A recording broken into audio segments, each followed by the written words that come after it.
ಇನ್ನು big boss ಸ್ಪರ್ಧೆಯ big breaking. ಜೈಲಿಗೆ ಹೋಗಿ 2 ತಿಂಗಳಾದ್ರೂ ಸಿಗ್ತಾ ಬೇಲ್. ಲಾಯರ್ ಜಗದೀಶ್ಗೆ ಸಿಕ್ತಿಲ್ಲ ಜಾಮೀನು. ಜೈಲು ಸೇರಿ 2 ತಿಂಗಳು ಕಳೆದ್ರೂ ಜಾಮೀನು ಸಿಗ್ತಾ ಇಲ್ಲ. ದರ್ಶನ್ ಪರ ಧ್ವನಿ ಎತ್ತಿದ್ದಂತಹ ವಕೀಲ್ ಸಾಬ್ ದರ್ಶನ್ ಜೈಲಿನಲ್ಲಿ ಇದ್ದಾಗ ಅಬ್ಬರಿಸಿದ್ದಂತಹ ಜಗದೀಶ್, ದರ್ಶನ್ ಬಿಡಿಸ್ಕೊಂಡು ಬರೋನು ನಾನೇ. ದರ್ಶನ್ ಜೈಲಿಗೆ ಹೋದಾಗ ಅಬ್ಬರಿಸಿದಂತಹ ವಕೀಲ್, ದರ್ಶನ್ ಪರ ಮಾತನಾಡಿದ್ದಂತಹ ಲಾಯರ್ ಜಗದೀಶ್. ಅಣ್ಣಮಹಾದೇವಿ ಉತ್ಸವದ ವೇಳೆ ಜೈಲು ಸೇರಿದ್ದಂತಹ ಜಗ್ಗಣ್ಣ ಗಲಾಟೆಯಲ್ಲಿ ಲಾಯರ್ ಜಗ್ಗಿಗೆ ಹಿಗ್ಗಾಮುಗ್ಗ ಥಳಿತ. ದೇವಿ ಮೆರವಣಿಗೆಯ ಮೇಲೆ ಅಂದ್ರೆ ಆ ಒಂದು ವಿಚಾರದ ವೇಳೆ ಗಲಾಟೆಯಾಗಿ ಜೈಲು ಪಾಲು. ಸ್ಥಳೀಯರಿಂದ ಹೊಡೆತ ತಿಂದಿದ್ದಂತಹ ಖ್ಯಾತ ವಕೀಲ.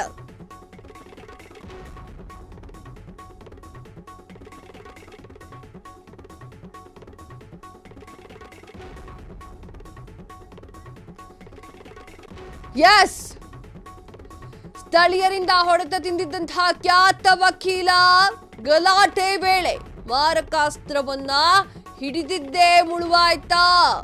ಕೋಡಿಗೆಹಳ್ಳಿ ಪೊಲೀಸರಿಂದ ಪ್ರಕರಣ ದಾಖಲು. ಎಸ್, ಲಾಯರ್ ಜಗದೀಶ್ ಅವರು ಜೈಲು ಸೇರಿ 2 ತಿಂಗಳ ಆದ್ರೂ ಕೂಡ ಇನ್ನೂ ಹೊರಗೆ ಬಂದಿಲ್ಲ. ಯಾಕೆ? ದರ್ಶನ್ ಪರ ಧ್ವನಿ ಎತ್ತಿದ್ದಂತಹ ವಕೀಲ್ ಸಾಬ್ ಜೈಲು ಸೇರಿ 2 ತಿಂಗಳಾದ್ರೂ ಯಾರು ಕೂಡ ಜಾಮೀನು ಕೊಟ್ಟಿಲ್ವಾ ಅವರಿಗೆ?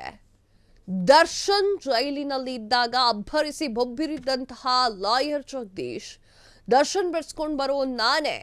ದರ್ಶನ್ ಜೈಲಿಗೆ ಹೋದಾಗ ಹಿಂಗಂತ ಹೇಳಲ್ಲ, ಅಬ್ಬರವನ್ನ ಮಾಡ್ತಾ ಇದ್ರು, ದರ್ಶನ್ ಪರ ಮಾತನಾಡ್ತಾ ಇದ್ರು ಲಾಯರ್ ಜಗದೀಶ್.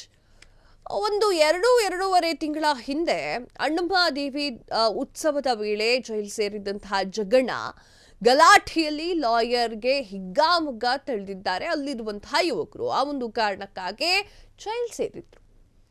ದೇವಿ ಮೆರವಣಿಗೆಯ ವೇಳೆ ಗಲಾಟೆಯಾಗಿ ಜೈಲು ಪಾಲಾಗಿದ್ದಂತಹ ಜಗ್ಗಣ್ಣ ಸ್ಥಳೀಯರಿಂದ ಹೊಡೆತವನ್ನ ತಿಂದಿದ್ದ ಖ್ಯಾತ ವಕೀಲರಾಗಿದ್ದಾರೆ. ಗಲಾಟೆ ವೇಳೆ ಮಾರಕಾಸ್ತ್ರವನ್ನ ಹಿಡಿದಿದ್ದೇ ಮುಳುವಾಗಾಯ್ತಾ ಹಾಗಾದ್ರೆ ಅಂತ ಇನ್ನೂ ಕೂಡ ಲಾಯರ್ ಜಗದೀಶ್ ಮನೆಗೆ ಬಂದಿಲ್ಲ.